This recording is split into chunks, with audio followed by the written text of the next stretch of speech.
Ça.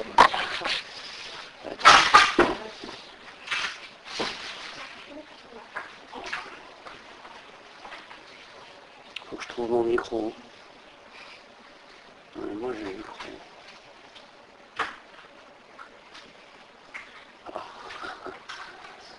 Ah voilà.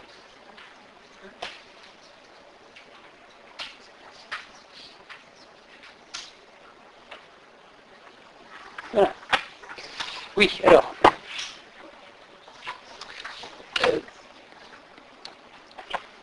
Il m'a semblé qu'il était intéressant que vous ayez, enfin qu'on essaye de tricoter ensemble un double objectif. Première partie de l'objectif, avoir une espèce de réflexion méta sur l'outil avec lequel vous allez théoriser vos différentes cliniques. Pourquoi ? Parce que l'outil n'est pas neutre. Parce que l'outil a des implicites. Parce que parfois on utilise l'outil conceptuel sans s'apercevoir qu'il charrie en même temps toute une série de présupposés et qu'on se retrouve un certain nombre de fois dans la situation d'être plus ou moins en panne dans le processus de réflexion et que la panne provient d'un certain nombre de présupposés implicites. Bon, je vous donne tout de suite un petit exemple, deux petits exemples. Dans la théorie de Melanie Klein, on est sans arrêt en train de raisonner en termes de projection, d'introjection, mais il n'y a pas, dans la théorie de Melanie Klein elle-même, de réflexion sur la limite. Alors, c'est pas mal de travailler sans arrêt sur le dehors et le dedans, sans qu'on sache comment le dehors et le dedans sont délimités. On peut avoir des réponses. Les réponses vont venir de post-kleiniens comme Esterbik, mais dans la pensée de Melanie Klein, il n'y a pas de théorie, de la limite. Et la théorie d'Esterbik, c'est une théorie d'une catégorie peau, si je puis dire. C'est pas une catégorie psychique, c'est une catégorie peau. Voilà. Bon. Deuxième type d'exemple, dans la théorie du narcissisme de Freud, il est bien possible qu'il y ait un postulat narcissique. Peut-être que la théorie soit elle-même narcissique. Alors à ce moment-là, quand on veut penser des problématiques narcissiques, si on les pense avec une théorie qui elle-même a des implicites narcissiques, à bout d'un moment, on aboutit à des hyper-sophistications théoriques ou à des impasses. Bon, voilà, bon. Donc, ce que j'avais envie de faire, c'était de réfléchir avec vous sur ces implicites, les implicites d'un certain nombre de théories. Alors, cette réflexion sur les implicites, elle est aussi liée au fait que, pour la plupart d'entre vous, pour ne pas dire la totalité, vous êtes sur des types de problématiques cliniques qui sont dans un rapport étrange avec la pensée psychanalytique traditionnelle. Le rapport étrange, c'est qu'en gros, la pensée psychanalytique traditionnelle, elle a été construite pour penser, pour dire vite, les économies névrotiques. Un petit peu d'avancée autour de problématiques psychotiques perverses, mais elle est quand même massivement organisée autour de la pensée. Or, d'une certaine manière, vous n'êtes pas, vous, en train de travailler avec des problématiques névrotiques.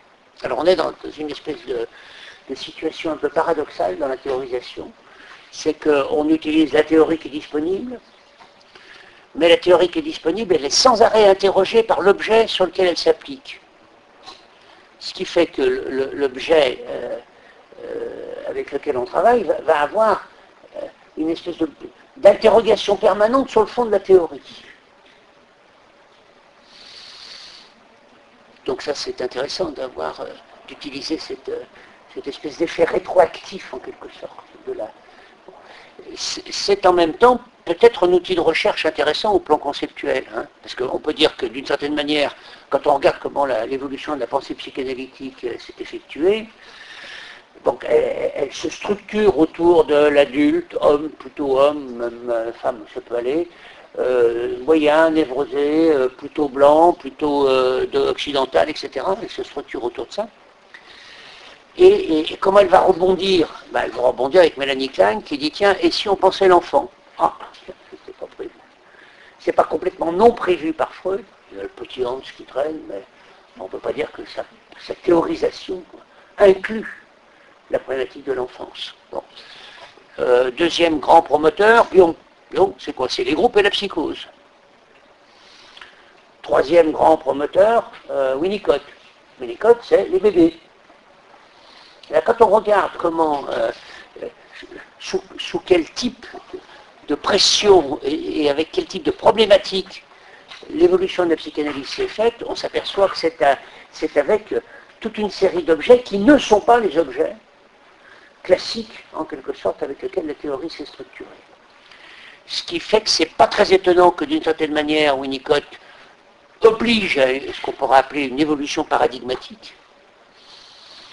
C'est pas très... Parce que il y a bien une pensée du bébé chez Winnicott, parce que c'est une pensée reconstruite.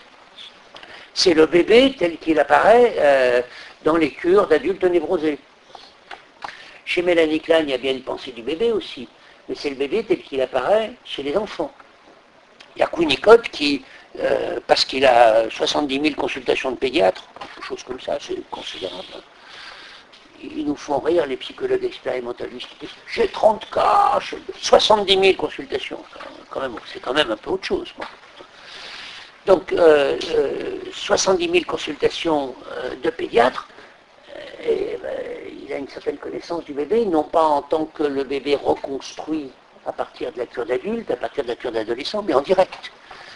Et cette autre démarche, elle a aussi des effets de déconstruction d'un certain nombre de postulats ou d'implicites, effectivement, de la théorisation reconstruite. Si vous voulez, le problème, c'est que la démarche de reconstruction, c'est une démarche, modèle, les saumons qui tentent de remonter à la source originelle. Vous savez que les saumons vont pondre sur les lieux origines de la source. De temps en temps seulement, il y a des énormes cascades. Et les saumons, ils ne peuvent pas nécessairement monter et remonter toutes les cascades. Bon, ouais. Si vous avez des ruptures dans un processus de développement, ce sont des cascades. Et vous ne pouvez pas nécessairement, à partir d'une démarche de reconstruction, reconstruire en quelque sorte les origines lorsqu'il y a eu des phénomènes de rupture ou des phénomènes de réorganisation qui sont tels que ça se présente comme une cascade insurmontable pour les saumons. Donc on a un certain nombre comme ça de difficultés dans la démarche reconstructrice et on s'aperçoit qu'à ce moment-là, c'est les gens qui ont d'une certaine manière une clinique directe d'un certain nombre de questions comme celle de la psychose, comme celle de la première enfance, comme celle de l'enfance, qui vont être des promoteurs de révolution ou d'évolution paradigmatique, c'est-à-dire qui vont réinterroger inévitablement l'objet. L'objet étant ici la théorisation. Et quand on essaye de regarder sous quel... alors, ça veut dire quoi aussi? Ça veut dire que d'une certaine manière, la reconstruction que je tente de faire à partir d'une clinique de la névrose, elle est sûrement assez éloignée de ce qu'ont été les données premières. La représentation de la première enfance que vous avez chez Freud est très loin, suffisamment loin, on va dire, suffisamment loin de la représentation que l'on peut se faire de la première enfance quand on parle de Winnicott ou quand on parle des psychologues ou des cliniciens du premier âge. Là aussi, pour des raisons qui sont tout à fait évidentes et qui sont liées à ce que j'évoquais tout à l'heure à propos du narcissisme. Dans les problématiques narcissiques, il y a un processus qui est tout à fait important, qui a été mis en évidence par de nombreux auteurs, Pierre Olanier et d'autres, qui s'appelle l'auto-engendrement. C'est-à-dire que le narcissisme a, dans sa structure même, un mouvement pour essayer d'effacer la question de son origine et la question de ce qui est dû à l'autre. C'est ça l'auto-engendrement, d'une certaine manière. Bon. Alors ça a été mis en évidence dans la psychose par Pierre Olanier, mais c'est pas commis en... Alors, c'était de toute évidence, si vous voulez, dans la psychose, puis vous avez des tas de délires filiation, qui sont des tas de délires, qui sont des tas de théorisations de l'origine, qui sont des théorisations de l'origine sur des modèles qui ne sont pas organisés suivant le canon de la scène primitive névrotique, mais qui sont organisés, une cellule se divise en deux, qui ne sont pas des théories d'un engendrement, d'une différence des sexes qui engendre une différence de génération, qui engendre une différence entre le sexuel infantile et le sexuel adulte, en gros, pour dire les choses vite. C'est-à-dire cet engendrement de la différence des sexes, qui produit une différence de génération, qui produit un enfant qui lui-même pose le problème de la différence entre une sexualité infantile et une sexualité adulte. On voit comment ça tourne, cette histoire, si je puis dire. Et ça, c'est ce qu'on appelle l'organisation édipienne. Elle tourne autour de ces éléments-là. Eh bien, là, on a, dans la toute première enfance, et dans nombre de vos cliniques, des problématiques qui n'obéissent pas du tout à ce modèle-là. Et elles n'obéissent pas à ce modèle-là, pourquoi? Parce que d'une certaine manière, il y a quelque chose qui s'efface, qui efface. Donc, quand on tombe sur une organisation narcissique, une des caractéristiques de l'organisation narcissique, alors, par exemple, prenons un exemple simple, vous avez un monsieur qui dit ce qu'il y a en moi, c'est moi. Voilà une position narcissique. J'ai un moi-peau, mon moi-peau c'est un sac, ce qu'il y a dans le sac, c'est moi, puisque ma définition de moi, c'est ce qu'il y a dans le sac. Le problème, c'est comment c'est venu dans le sac. Et quand vous dites ce qu'il y a dans le sac, c'est moi, d'une certaine manière, vous vous identifiez à ce qu'il y a à l'intérieur de vous, sans poser la question de savoir quelle est l'origine de ce qu'il y a à l'intérieur de vous. Vous commencez à voir où j'en suis. Or, si ce qu'il y a à l'intérieur de vous, ça a été fait par intromission, comme dit la planche, par intrusion, si ça a été fait par incorporation défensive, vous comprenez bien que ce n'est pas du tout pareil que si ça a été fait à la suite d'un long processus d'intériorisation, symbolisant, métabolisant, etc., etc., etc. On n'est pas du tout dans le même monde.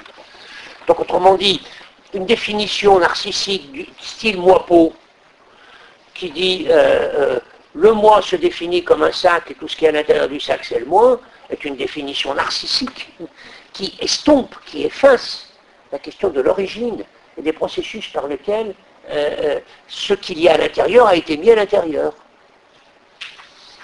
Ce qui fait qu'après, il faut faire des cliniques différentielles. Est-ce que c'est une clinique de l'identification? Alors après, on a un mot valise.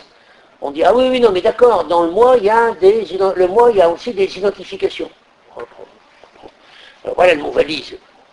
Ça veut dire que quand on dit qu'il y a des identifications, et qu'on dit rien de plus, ça veut dire qu'on met ensemble une identification symbolique, une identification hystérique, une identification incorporative, une identification introjective, une identification endocryptique.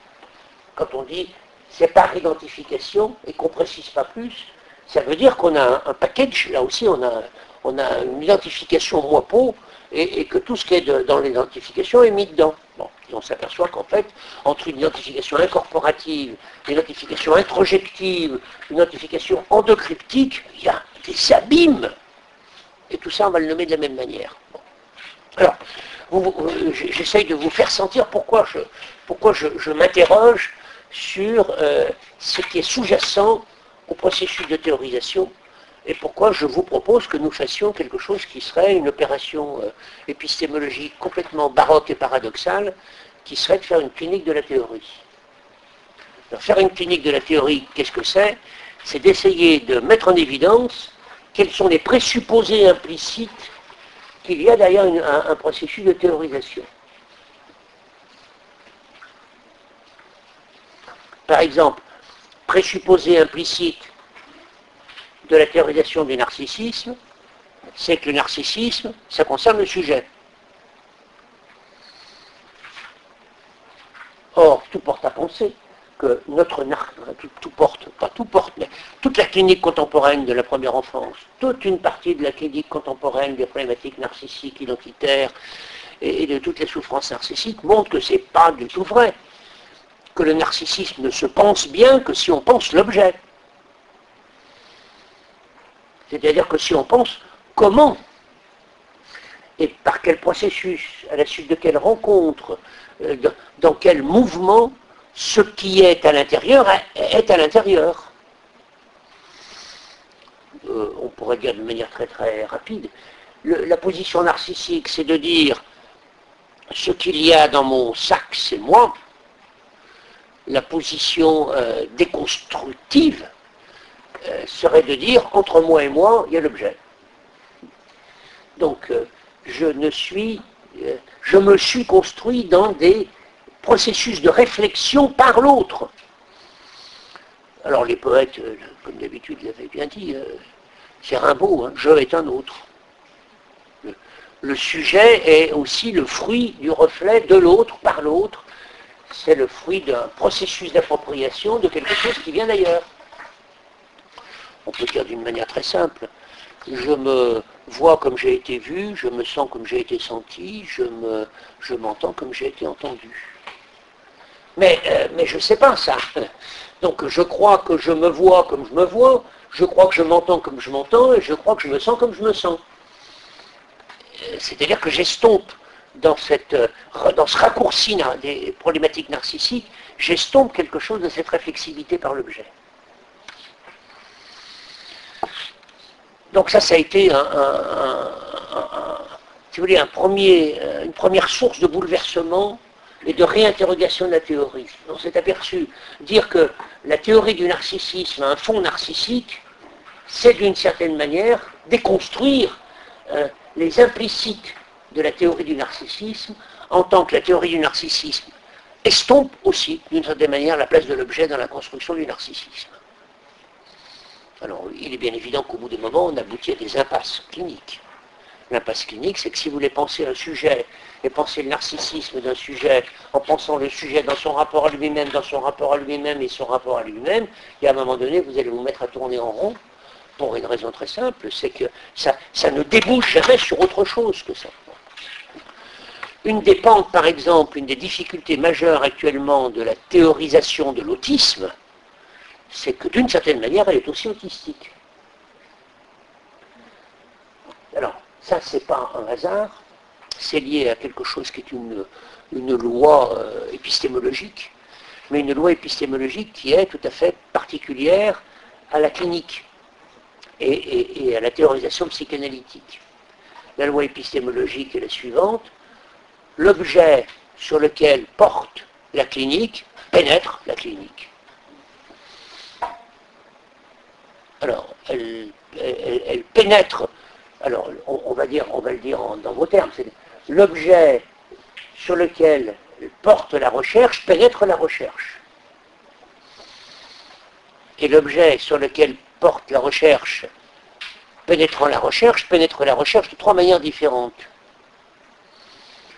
Premièrement, l'objet de la recherche pénètre le dispositif de la recherche. Bon, ça c'est clair, c'est évident.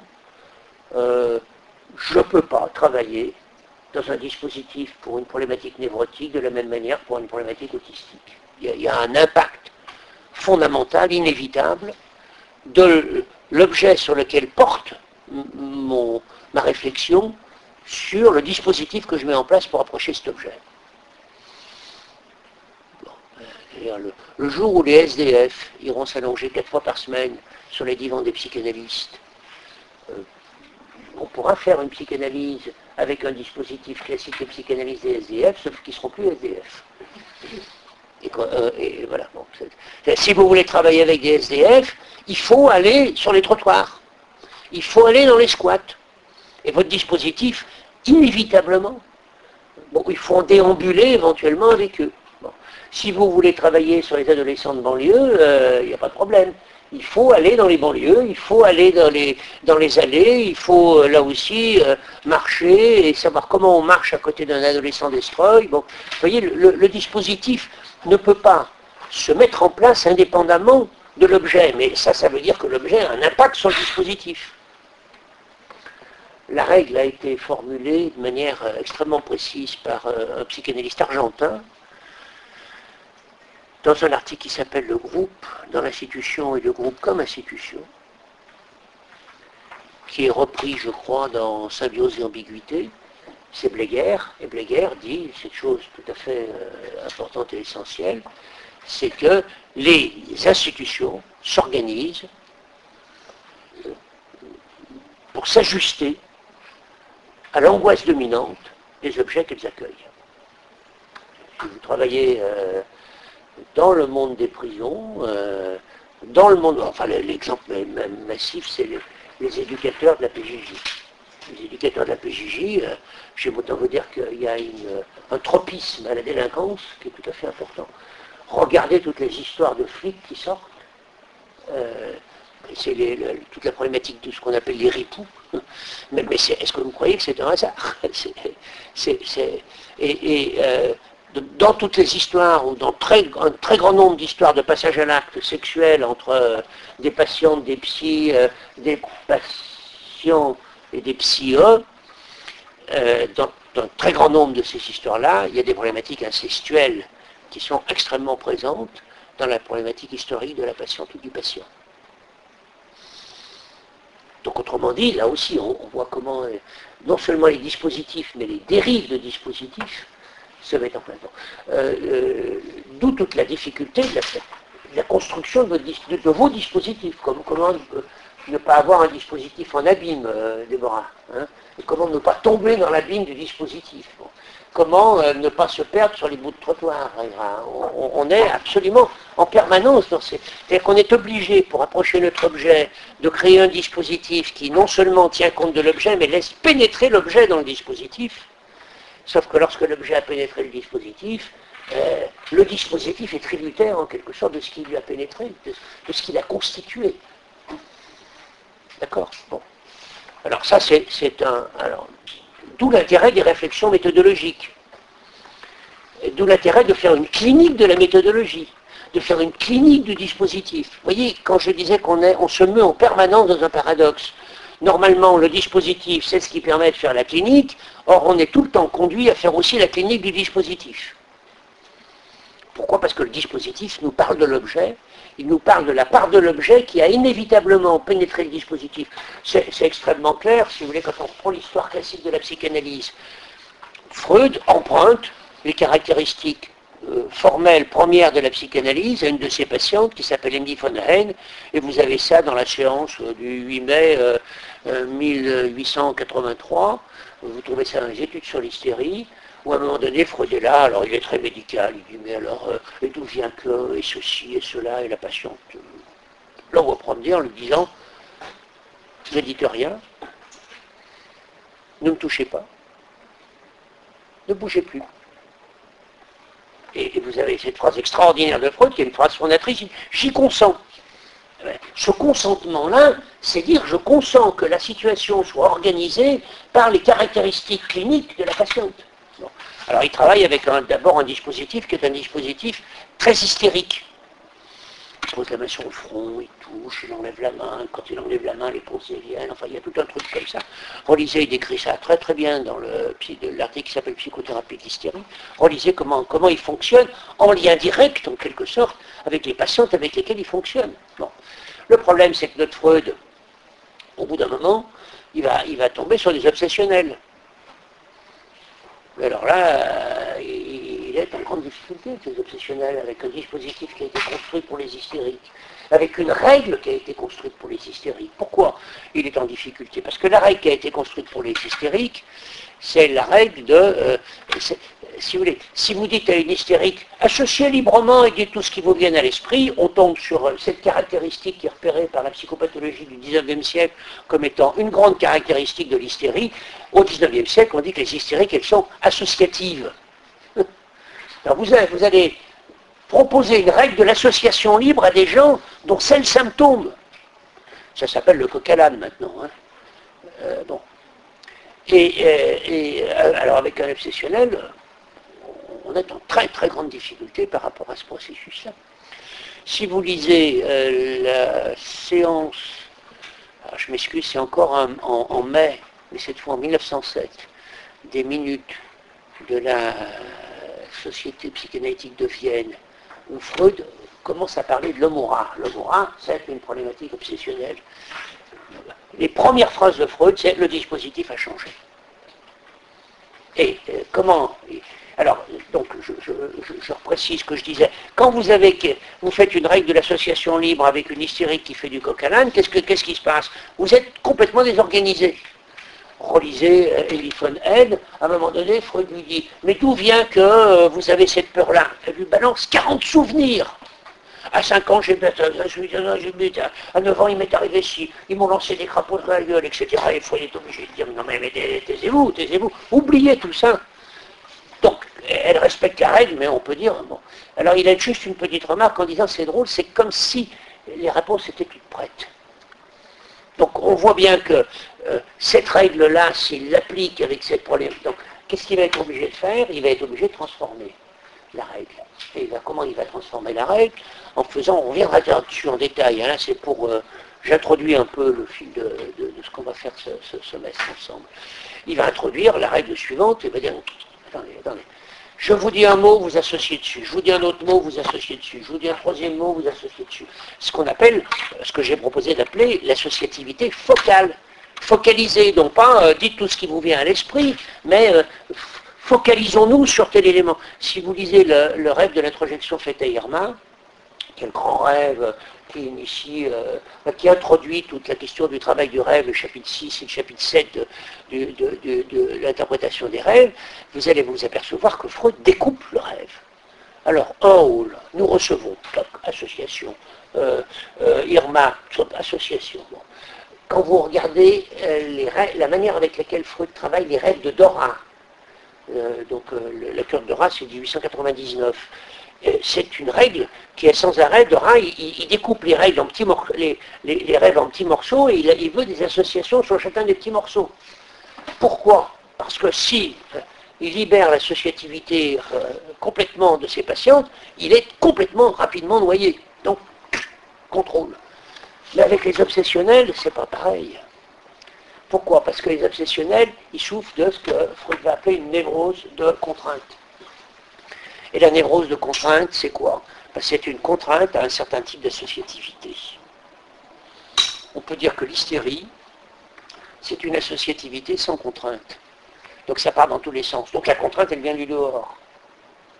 Mais par contre, avec les névroses obsessionnelles, c'est une névrose de contrainte, donc il y a une contrainte interne. Ce n'est pas la peine de leur dire associer sur tel élément et tel élément, dit Freud. Et quand vous lisez donc ce que je vous disais tout à l'heure, la séance de mai 1907 dans les minutes de la Société psychanalytique de Vienne, vous allez voir que Freud dit la méthode a changé. On laisse maintenant le patient totalement libre de ces associations. Pourquoi est-ce qu'on le laisse totalement libre de ces associations? Pour une raison très simple. C'est qu'il n'y a pas de coq à l'âne dans la névrose obsessionnelle, il ne partira pas n'importe où, il y a un fantasme qui contraint le patient, et donc ces associations vont nécessairement tourner autour de ce fantasme qui contraint le patient. Donc vous voyez que et la règle, et la méthode, et la manière de travailler est étroitement dépendante de l'objet sur lequel on travaille. Vous utilisez la règle de l'association libre avec un enfant autiste, vous allez être mal. Ou avec un patient psychosomatique, si vous l'utilisez avec un patient psychosomatique, vous allez fabriquer cette espèce d'aberration conceptuelle qu'on appelle la pensée opératoire. Mais la pensée opératoire, ça n'existe pas. C'est l'effet, en quelque sorte, du plaquage d'un certain mode d'écoute sur un objet qui est hétérogène à ce mode d'écoute. Je me souviens quand j'étais au Minguette, à propos d'association libre, j'étais avec un patient zappeur. Un patient zappeur, c'est quelqu'un qui est en morceaux. Et alors, il commence à vous dire quelque chose, donc vous commencez à investir ce qu'il vous dit, et puis au bout d'un moment, il a zappé, il a changé de chaîne. On est passé sur un autre fragment complètement différent, puis sur un autre fragment complètement différent. Si vous écoutez un patient en essayant de suivre la suite associative de tout ce qu'il vous raconte à ce moment-là, ce qui se passe, c'est que vous explosez en morceaux. Et en fait, il faut passer à un niveau d'écoute méta et savoir comment ce monsieur...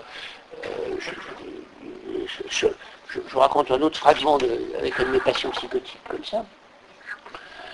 il arrive et il me dit, alors c'est un peu le modèle d'Emmy von Haen, sauf que c'est très différent. À 8 ans, j'étais avec Paul et avec Pierre, on s'est promené et on est allé pêcher la truite. À 12 ans, il y avait Jean-Jacques, et alors avec Jean-Jacques, on a pris la voiture, c'est mon père qui conduisait, et on s'y est retrouvé à faire un bout d'escalade dans la montagne. Mais il y a aussi à 4 ans, souvenir, qu'est-ce que vous voulez que j'en fasse? Je vais vous expliquer ce que ça finit par donner. Vous allez c'est pour essayer de voir comment la règle d'écoute doit s'ajuster d'une certaine manière avec notre objet. Bon, il finit par... alors ça dure des séances et des séances. Alors il est un peu comme modèle Hébé-Fredo catatonique, quoi. C'est mortellement ennuyeux, et il énumère.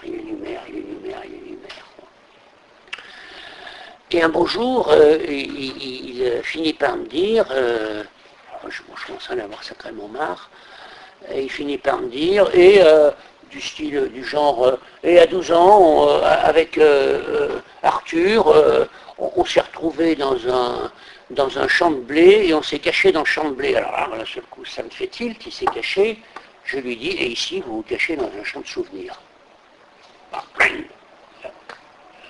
Tilt. Là, on se rencontre.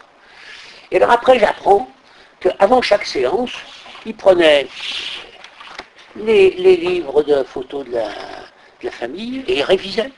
Il avait compris que la psychanalyse s'intéressait à l'histoire, donc il regardait toutes les photos, et il regardait les légendes de chacune des photos, et j'avais droit au compte-rendu de sa lecture des légendes de... Alors bon, on peut dire que c'est un système de contrôle, on peut dire tout ce qu'on veut, mais il n'empêche que son associativité était commandée par ce dispositif-là. Hein. Vous comprenez? Bon. Alors donc, premièrement, pénétration agit dans le dispositif et dans la règle. Donc on ne peut pas ne pas faire une clinique du dispositif, voire une clinique de notre écoute. Ça a été théorisé, ça par Heidelberg, sous le titre « À l'écoute de l'écoute ». Écoutons-nous écouter, écoutons-nous prendre nos notes, écoutons-nous réfléchir. Mais vous voyez, on est dans la recherche là. J'ai oublié de vous dire au passage que la recherche clinique, elle a une particularité. C'est simplement une clinique dont l'aspect recherche est formalisé. C'est-à-dire, il n'existe pas de clinique qui ne soit pas une clinique de recherche. Ça n'existe pas. Toute la clinique est tout le temps, inévitablement, une clinique de l'exploration et une clinique de la recherche. Fondamentalement. Le problème, c'est que la plupart du temps, ces recherches ne sont pas formalisées. C'est-à-dire que les cliniciens ne théorisent pas en quelque sorte leur clinique, c'est-à-dire ne formalisent pas leur recherche. Et que ce qu'on va essayer de faire ici à l'université, c'est vous aider non pas dans votre pratique clinique, parce que là, votre pratique clinique, elle est ce qu'elle est, mais on va vous aider à essayer de formaliser les éléments de la pratique clinique. Et formaliser les éléments de la pratique clinique, ça commence par se poser la question de savoir comment le dispositif que nous avons spontanément créé, mis en place, bricolé sur les lieux de travail, comment ce dispositif-là contient déjà un fragment, en quelque sorte, pénétré de l'objet sur lequel porte notre réflexion et notre recherche. Première pénétration agit dans la recherche. Deuxième niveau de pénétration agit classique, c'est dans ce qu'on appelle le compte-transfert.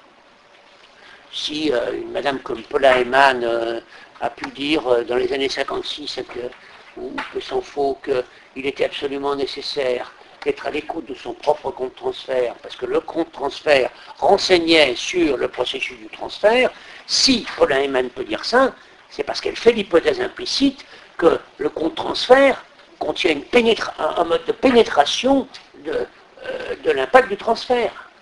Donc on est fondé à écouter quelque chose de notre compte-transfert en fonction du fait que le transfert fait une pénétration agie dans l'état affectif du clinicien. Donc, première pénétration agie dans le dispositif, dans la règle, dans les méthodologies d'écoute. Deuxième pénétration agie à l'intérieur de l'état affectif du clinicien. exemple, toujours tiré de ma pratique, une maman méditerranéenne, volubile à souhait, elle arrive, elle parle, je suis complètement submergé, je veux prendre mes notes après, rien, pas un, je me sens complètement vide. Et là, je commence à comprendre qu'en fait, cette femme, manifestement extrêmement dépressive, manifestement, on peut parler d'une espèce d'état maniaque en séance, que cette femme évacue à travers ce faux de parole, le transfert, il est là, elle évacue quelque chose d'un vide. C'est-à-dire qu'elle me constitue comme le lieu d'un manque, comme le lieu du vide, et d'une certaine manière, c'est moi qui sont... Donc mon grand transfert va me renseigner sur l'existence d'un processus évacuateur à travers toute sa volubilité associative. Apparemment, on a un matériel extraordinairement riche, sauf que ce matériel extraordinairement riche, il est inutilisable et que, du point de vue de ma position clinique, de ma posture clinique, je n'ai rien à mettre sous la dent. Alors elle est boulimique, évidemment, cette femme. Vous l'avez compris. On peut les multiplier les exemples. Je vous en donne juste quelques échantillons comme ça, pour accompagner la réflexion, mais c'est pour essayer simplement d'exemplifier que nous utilisons quelque chose d'un aspect particulier de notre compte transfert pour essayer de comprendre un aspect particulier du transfert.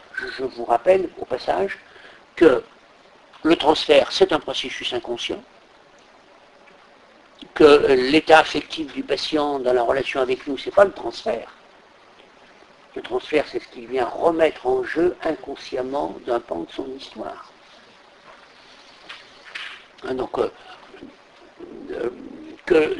idem pour notre compte transfert. Notre compte transfert, ce n'est pas un processus conscient, délibéré, volontaire. C'est les gens qui arrivent en disant « Ah, alors mon compte transfert, il est ceci, il est cela ». Non. Si je peux en parler aussi facilement, c'est que ce n'est pas le compte transfert. C'est éventuellement ma réaction émotionnelle à la situation. Oui. Mais le transfert, le compte transfert strict, c'est ma réaction inconsciente au processus inconscient qui se transfère dans la relation avec l'autre.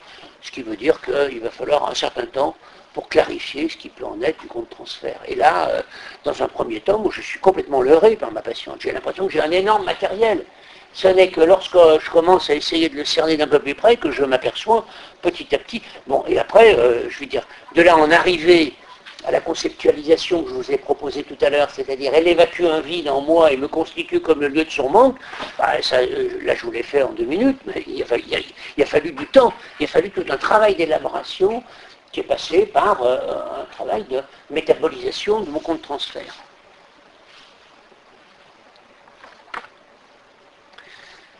Deuxième mode de pénétration agit dans l'état affectif du psy, du clinicien. Troisième aspect de la pénétration agit de l'objet de la recherche, sur la recherche, eh bien, il y a une pénétration agit dans la théorie.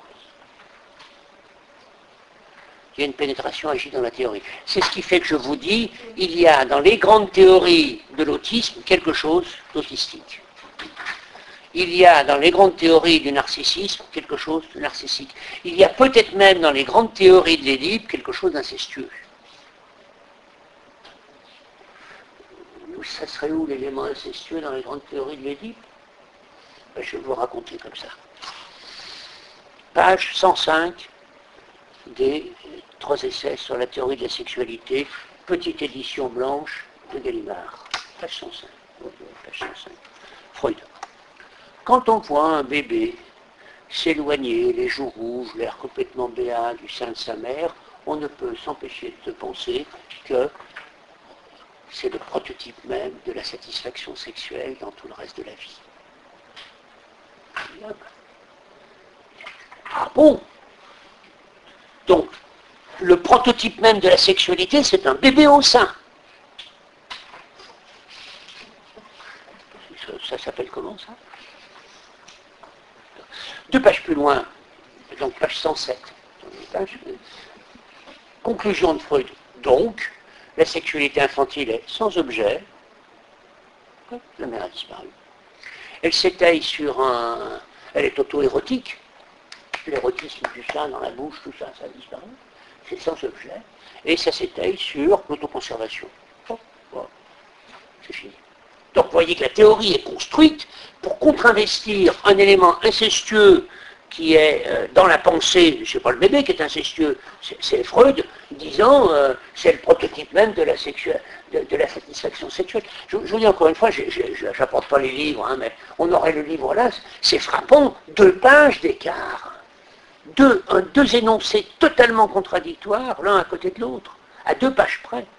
Et un énoncé qui efface complètement ce que s'est dit le premier. Alors on comprend ensuite qu'on va le voir revenir, le père en question, ce père qui dit mais qu'est-ce que c'est que cette relation incestueuse de mon enfant avec ma femme? On va le voir revenir, il s'appelle Père de l'ordre primitive, on le voit arriver quelques temps plus tard, et quand vous voyez la figure du père originaire que Freud propose dans le mythe de la l'ordre primitive, bah, c'est un père jaloux, il évacue les fils, il tue les fils, il se paye les filles. Bah, oui, c'est ce père qui est fondé, puisque les enfants sont ses rivaux. Constituer un enfant comme rival édipien incestueux, c'est une théorie incestueuse. Une théorie incestueuse, vous savez qu'est-ce qui va les caractériser? Qu'est-ce qui caractérise l'inceste? Ce qui caractérise l'inceste, c'est la confusion entre la sexualité adulte et la sexualité infantile. Il y a abus sexuel toutes les fois qu'on confond la sexualité adulte et la sexualité infantile. Mais regardez d'un peu près la littérature psychanalytique. Quels sont les gens qui font une très claire différence entre la sexualité adulte et la sexualité infantile? Quels sont les gens qui incluent concrètement dans leur intelligibilité du cas une différence aussi massive? Alors il y en a un qui l'a fait très massivement ces dernières années, c'était avant sa mort, c'est Laplanche.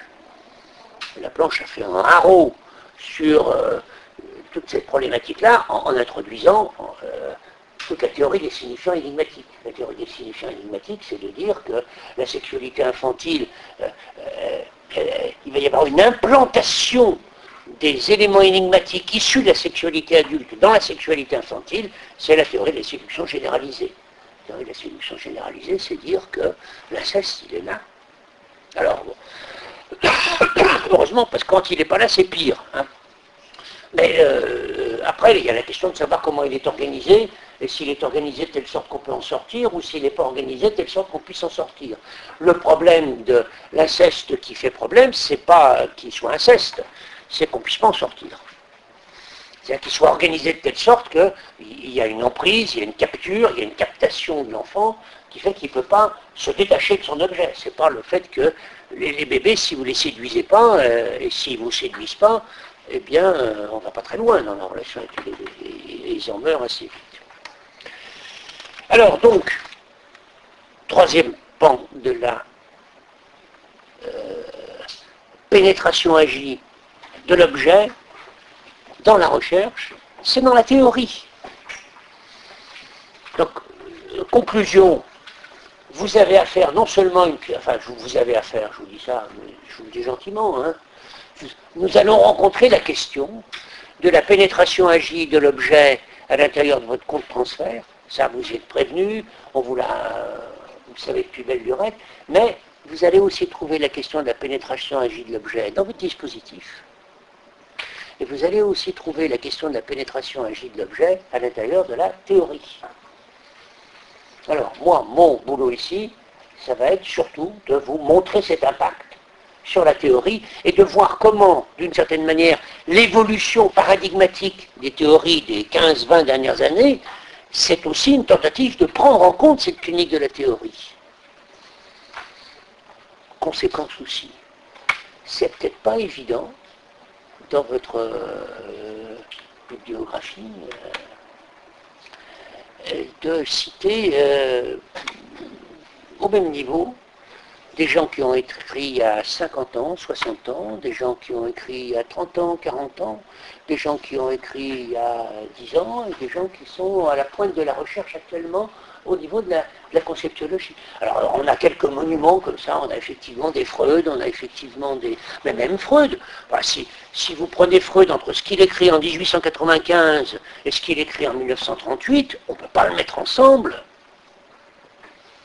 Pourquoi? Bah, parce qu'il y a 40 ans, il y a 40 ans de travail. Alors, bon, on passe.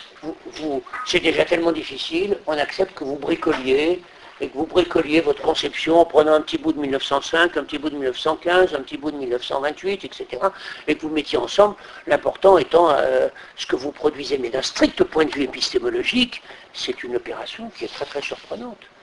Prenons le refoulement. Vous dites refoulement. Il faudrait dire refoulement 1892, ou refoulement 1915, ou refoulement 1923, ou refoulement 1920. Parce que ce n'est pas le même. En 1892, Freud dit il y a une défense primaire. Tout est refoulement pour lui, puisqu'il appelle refoulement la défense primaire. Mais il n'a pas la projection à sa disposition, il n'a pas le clivage à sa disposition, il n'a pas les autres mécanismes de défense. C'est donc tout du refoulement. Mais parce qu'il appelle refoulement la défense. Après, il affine, il dit oui, mais enfin, quand même, c'est pas tout pareil. Hein. Il y a des gens qui refoulent dedans, il y a des gens qui refoulent dehors. Alors, par exemple, il peut y avoir des projections. Il y a des gens qui refoulent en retournant. Schreiber, moi, un homme, je l'aime, lui, un homme. Série de retournements. Ce n'est pas moi qui l'aime, c'est lui qui m'aime. Érotomanie. Je ne l'aime pas, je le hais. Je retourne la